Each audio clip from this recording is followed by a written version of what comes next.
Alright, so I hope you enjoyed this short video made with the Sony ZV-E10 and Sony 20 and 25mm f1.8 prime lenses. The majority of the shots were manually focused and shot on a tripod, but some were shot handheld. In terms of camera settings, I turned off the picture profile entirely, but I did tweak a few things in the creative style settings. First, I chose portrait rather than standard because it softened the image, which I prefer. Then I reduced the contrast to -3, the saturation to -1, and the sharpness to -5. I just don't like the digital look it creates when you set everything to 0, especially the sharpness. However, you're free to play with these settings in any way you like. In terms of color grading, I did not color grade this video in any way. Everything you saw is straight out of camera. I did, however, add a tiny bit of contrast using curves in Final Cut Pro because the image was sometimes too flat. Finally, the most important aspect, exposure. I exposed the majority of the shots using either shutter speed or aperture, and the ISO was set to 100 for all of them. So if it was a landscape shot, I would set my aperture to around f7.1 to f9 and use a slow shutter speed.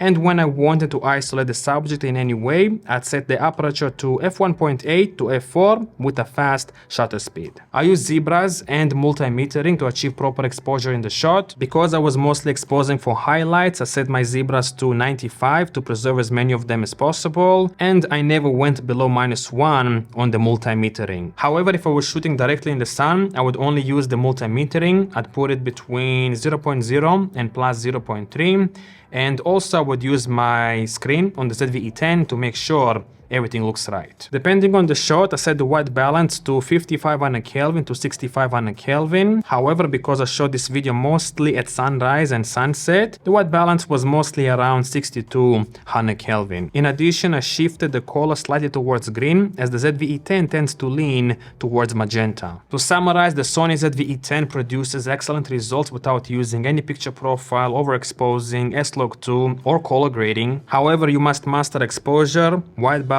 and composition. These are the fundamentals, and if you get them right, you can make any camera look great. For the most part, I'll continue to shoot in S-Log2 because it has a wider dynamic range, but for some quick shoots, I might turn off the picture profile entirely. Thank you for watching, and if you have any questions or comments about the Sony ZV-E10, let me know down below, and I guess I'll see you in the next one. Peace.